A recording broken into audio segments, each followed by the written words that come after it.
A sample of chromosomal DNA, also called the genomic DNA, can be used as the starting material for the polymerase chain reaction, also known as PCR.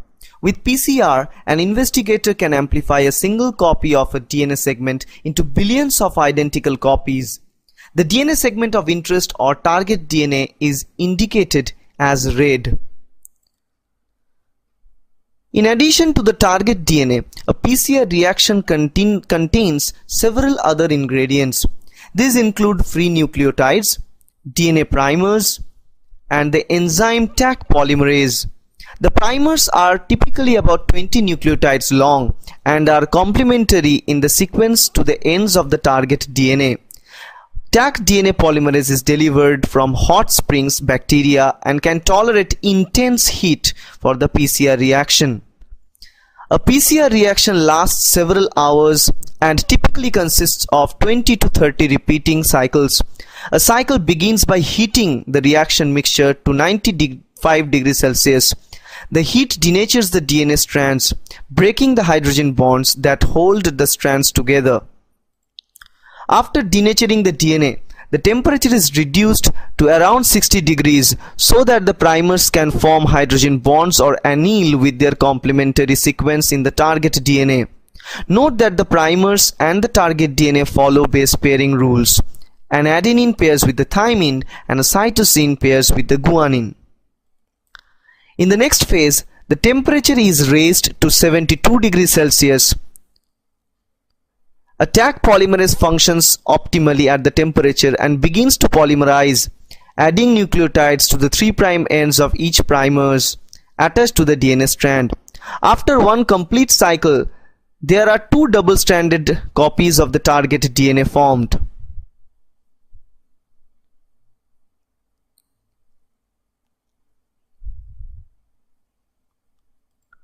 The PCR reaction mixture contains mainly copies of the primers and an abundant supply of nucleotides to perform many additional cycles.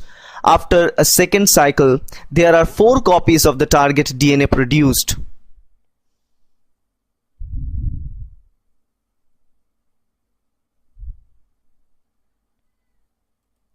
After cycle 3 is finished, there are 8 copies of the double-stranded target DNA sequence, and note that only 2 of the double-stranded copies consist of just the target fragment, and the others also including flanking DNA regions. As the number of cycles increases, the products consist of greater proportion of the fragments with just the target DNA increases. After 4 cycles, half of the fragment consists of just target DNA and half of the fragments also contain flanking DNA.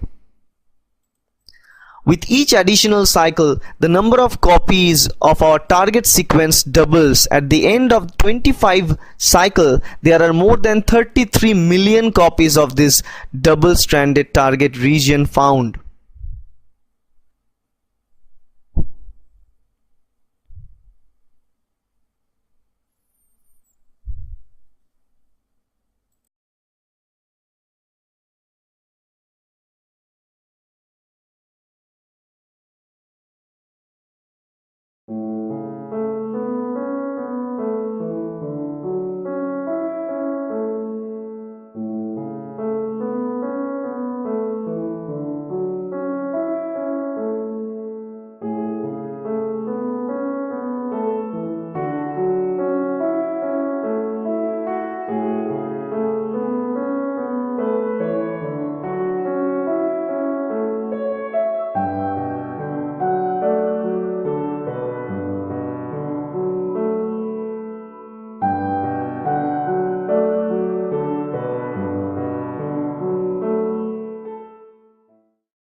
At first, the onions are chopped into small pieces with the help of a knife.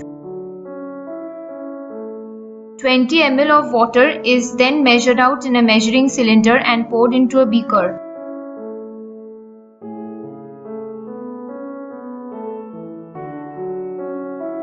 About 1½ teaspoons of salt is added to the water and stirred thoroughly with a glass rod till the salt dissolves completely.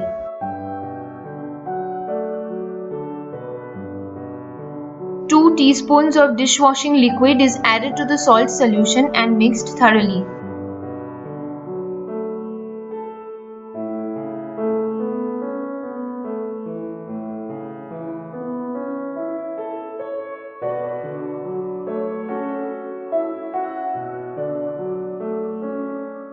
The chopped onions and the salt detergent solution are blended together in a mixer blender for around 1 to 2 minutes.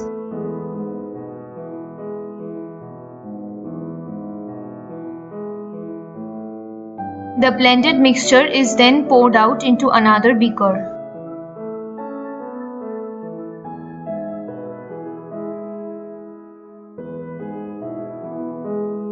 Thereafter, the mixture is stirred over flame for some time.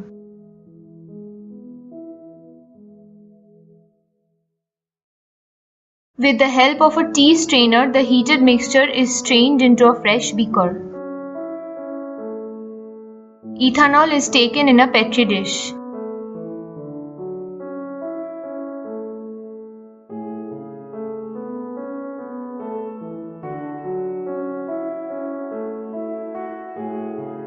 The solution is then added dropwise to the ethanol. After few minutes, DNA fragments are observed.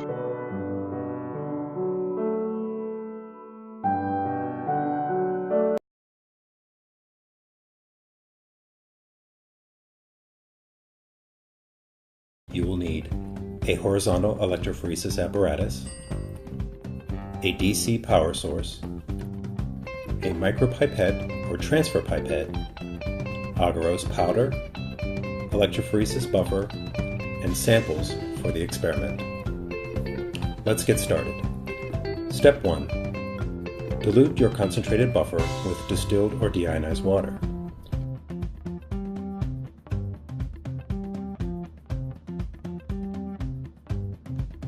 Refer to Table A for the specific amount according to your casting tray size.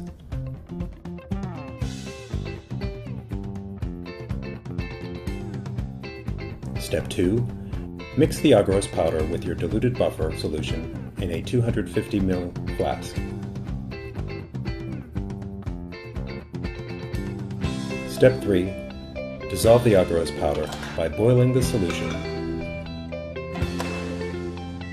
Microwave the solution on high for 1 minute.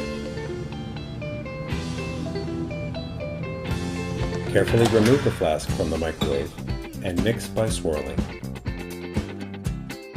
Continue to heat the solution in 15-second bursts until the agarose is completely dissolved. The solution should look clear like water. Step 4. Cool the agarose to 60 degrees Celsius with careful swirling to promote the even dissipation of heat. Step 5. While the agarose is cooling, seal the ends of the gel casting tray with the rubber end caps.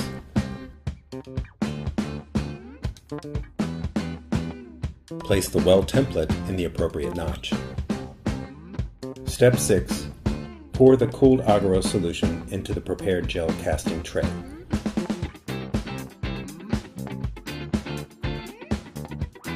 The gel should solidify within 20 minutes. The gel will stiffen and become less transparent as it solidifies. Step 7. Remove the end caps and comb. Take particular care when removing the comb and end caps to prevent damage to the gel.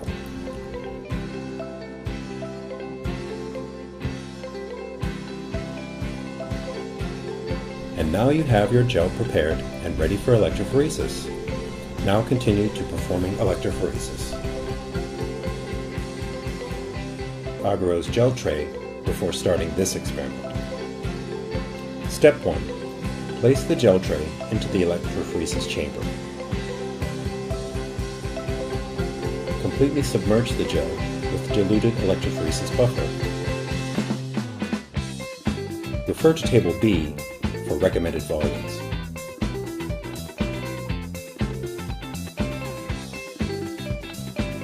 Step 2. Load 35 to 38 microliters of the dye samples into wells in consecutive order, starting with the closest well.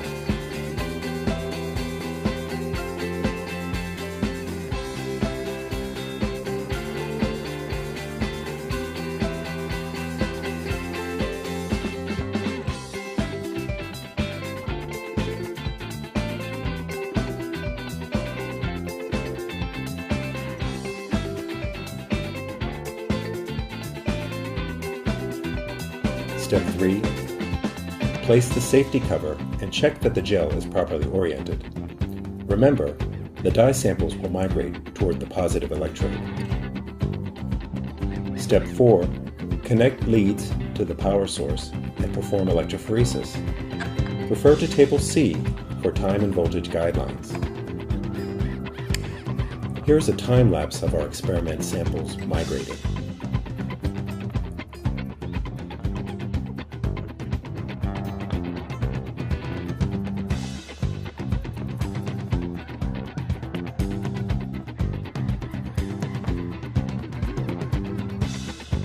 Step 5. After electrophoresis is complete, remove the gel and casting tray from the electrophoresis chamber and visualize the results. No staining is necessary.